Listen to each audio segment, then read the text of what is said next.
Bom dia. Eu vou me apresentar novamente porque... Good morning. I will introduce myself again to explain the topic of my presentation. I'm Onides Queiroz. I'm from Brazil, and I've been practicing the Santo Daime for over 20 years. I've been living for 9 years in the state of Acre, which is the cradle state of ayahuasca in Brazil. And also 9 years ago, it's been 9 years since I've been part of the Council of Ayahuasca Cultures in Rio Branco. Rio Branco is an organization linked to the municipal culture system of Rio Branco, the capital city of the Acre state, and this thematic chamber exists from 2008. So I would like to tell you about the activities of this thematic chamber of ayahuasca in the state of Acre, as well as the story and the dynamics of the communities making up this chamber.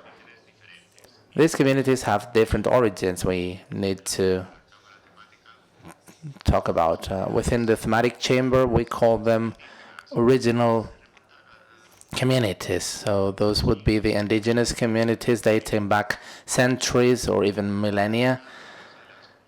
And then there was the Brazilian ayahuasca communities, the ones we call traditional. They started in the beginning of the 1930s with the study of these communities. They started with Mr. Serra, the Daime master, and after taking ayahuasca with Antonio and Andre Costa, then he received spiritual orientation, and he founded the Daime doctrine in the 1930s, which was established in the city of Rio Branco. And then he started gathering a community around him. So from this primal group in Operera de Matos, then all the people received this spiritual orientation, and they founded another mission, the House of Jesus, Source of Light, which gave place to the so-called Barquiñas. Then, some years afterwards, in Portobello, in the capital city of a neighboring state, also in the Amazon area, Master Gabriel da Costa, founded the Vegetable Union Charity Center, and now it has thousands of members around the world. And also in the beginning of the 1970s, after the death of Master Irineu, or his passing to the spiritual world, one of his disciples, Padrino Sebastian, he founded as Flu, but also had many followers throughout the world. So through the chapters of this story, we can find amongst the members of the ayahuascan community a common testimonial, a common witness, the fact of having been victims of religious prejudices of others. Many, both the indigenous people or the founding masters or the followers, many of them had many difficulties for using ayahuasca. They were discriminated against, they were demonized by the civil society and by part of the consolidated authorities. Our children also suffered and still suffer some limitations in their classrooms because they belong to ayahuascan families.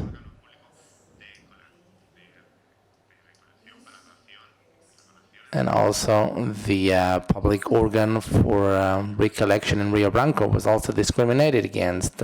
So in order for ayahuasca to be the cultural heritage of the Acre state, well, that's of course very recent. I mean, the official recognition and also the establishment of a dialogue with the public powers is quite recent. In Acre, we need to bear in mind that from the 1940s to 1971, Master Irineu, because in 1971 that's when he died. Well, Irineu over those decades got recognition for his work before the authorities, and he also gathered some prestige, some reputation, and he started this dialogue.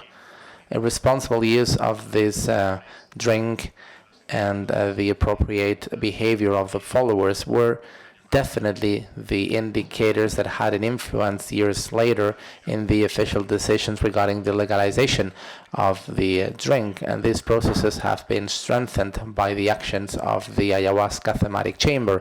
So with the actions of the chamber, ayahuasca users, especially followers of Master Irineo and Master Daniel and Master Gabriel, can now meet and gather regularly and take care jointly of different issues with some significant accomplishments.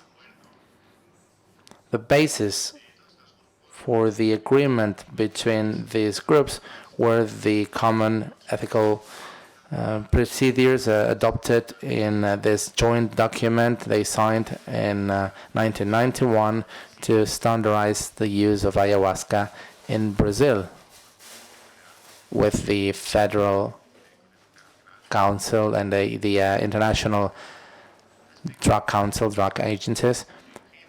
So there's a restricted use of ayahuasca to religious rituals, and it cannot be taken with other substances forbidden by the Brazilian law. Another aspect is the non-commercialization, non-trading with ayahuasca, and not using it by healers or curanderos. These procedures matched the principles set forward by the founding masters, and these principles guarantee the safety and harmony in our spiritual sessions and work. So from 2008 in this thematic chamber, we have been celebrating encounters and meetings and seminars in order to discuss some general guidelines, and also we have intensified dialogue with the public sector. We have taken part in great accomplishments for the ayahuasquera communities. For instance, in 2010, when the state gave the title of Acre citizen to Masters Irineo, Gabriel, and Daniel. And also there was the withdrawal of disrespectful mentions to ayahuasca. They were taken out of the program against drugs and against violence, which is promoted by the Acre military police. And we also got to remove the questionings on the use of ayahuasca from the general guide of donors in the health department of the Acre state that also takes care of the blood bank. Another significant aspect for our council was the implementation of the state's day of ayahuasquera culture. In 2008, the request was made by the councillors before the Legislative Assembly of Acre. The members of the parliament voted for it, and then it was sanctioned by the state's governor. And we also want to mention the invaluable support of a singular institution in Acre, which is the Ecumenic Institute, Faith and Politics. It is an admirable institution with representatives from different religious beliefs, including ayahuasqueros, indigenous people, spiritists, Catholics, and representatives from African religions. So currently in Brazil, there's a religious fundamentalism trend, and this institution celebrates peaceful ceremonies to bring together all of the representatives. So we also have representatives in the political levels, and this is why the Charter for Religious Diversity was drafted, because in Acre, the lessons on religion are part of the public learning or the public education system, and the teachers do not have the appropriate resources to explain the different creeds and beliefs to the students. So in this charter, there is information on all the religious denominations in the state of Acre, so that the teachers are better informed and educated to pass it on to the students, and this prevents prejudices. I would like to dwell now into some of the aspects of the procedures of all of those lineages, these legacies.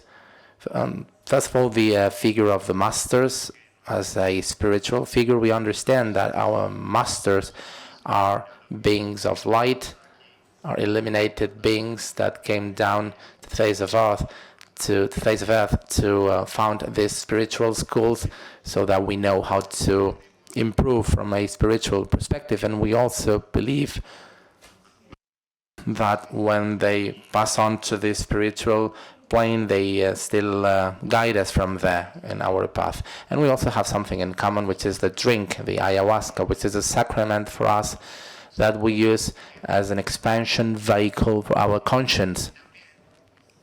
And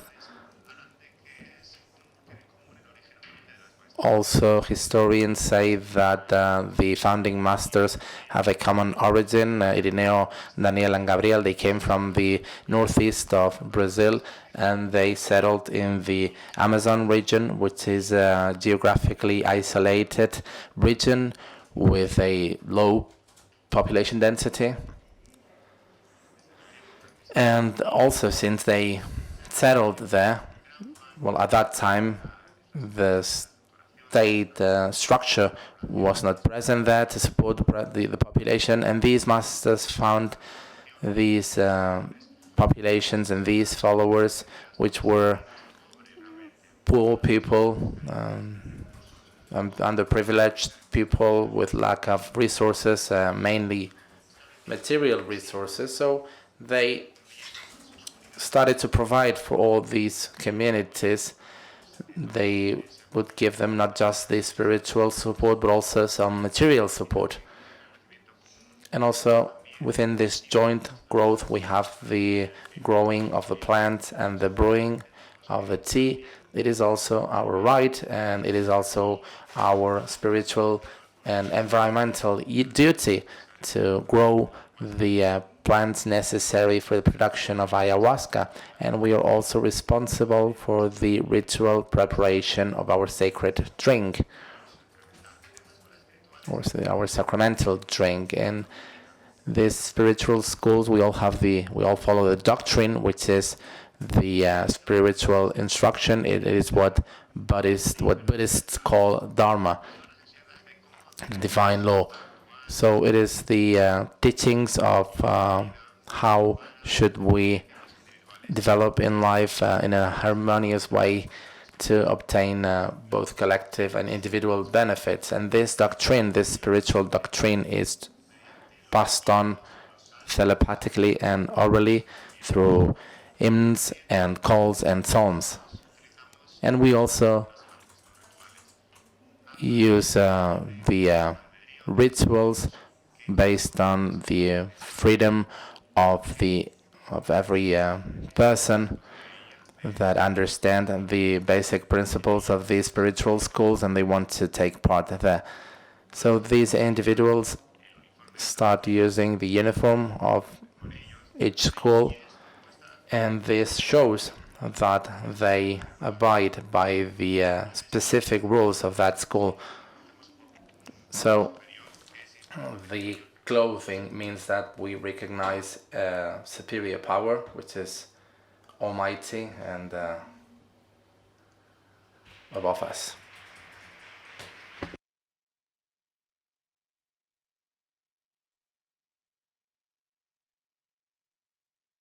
And we have something else in common besides the farda, which is this uniform. And this is the regular rituals based on the official calendars of each house, of each lineage, and many others that can be added. We have the spells or preparations of ayahuasca, and also we have missions for the improvement, cleaning, and conservation of our centers and churches.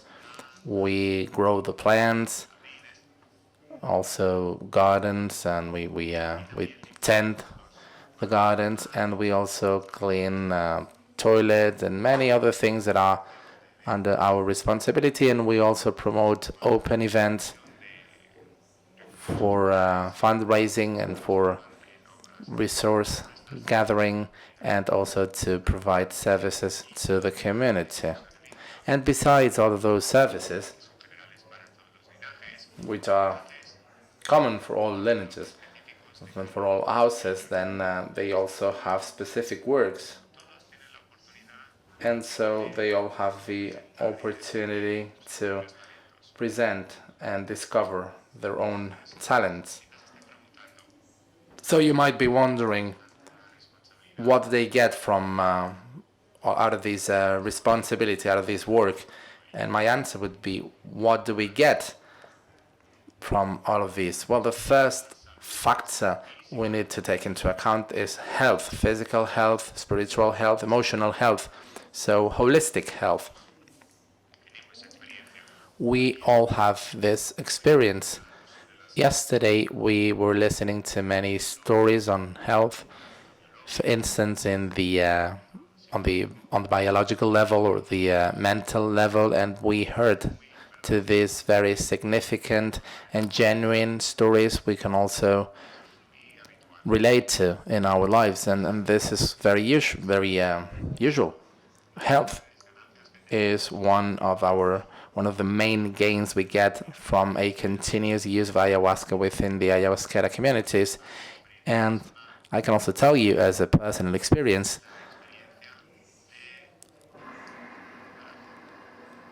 the experience of this pregnancy under the light of ayahuasca. I was pregnant, I was 19, my son is now 18, and I was drinking ayahuasca in my rituals during my pregnancy. My pregnancy was very healthy, and my son was born perfectly in a natural delivery. Natural labor, it was only 2 hours.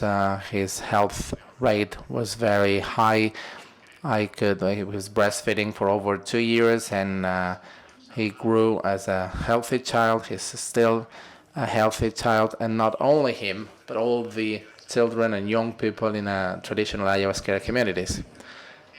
So I believe this is a great benefit for the world, because a new type of society, well balanced and in harmony, is formed.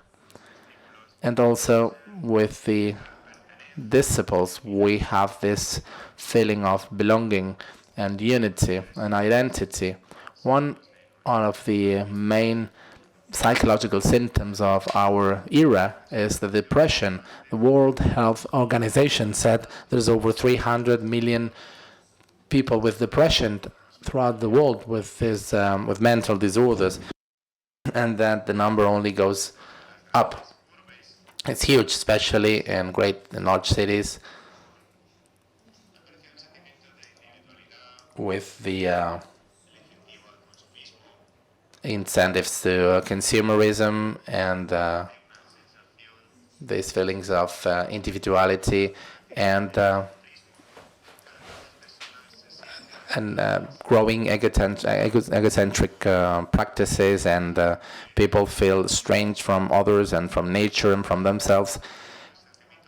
And this leads to this feeling of being away and separated from the world, which prevents people from willing to stay alive. We have confirmed in our spiritual practice that the antidote for this symptom is the exercise of the union.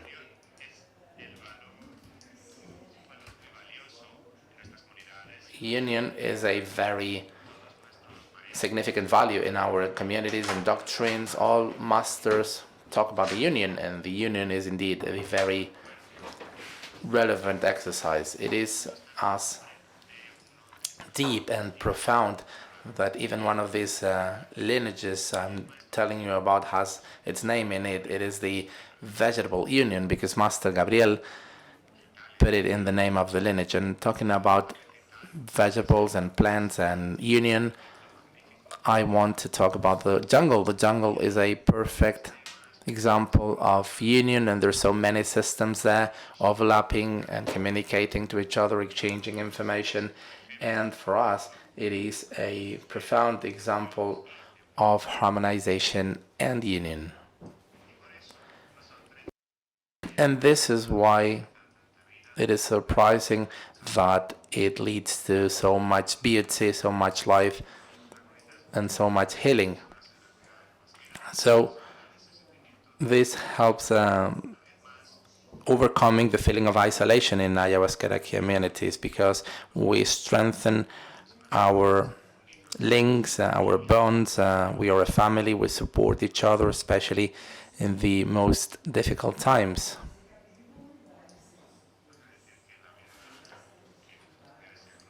I'm not going to tell you the life in communities is a bed of roses, but I mean, we have drawbacks and issues, but that's part of our journey, of our spiritual learning. And within the doctrine, we have the necessary learnings also to overcome those difficulties and drawbacks.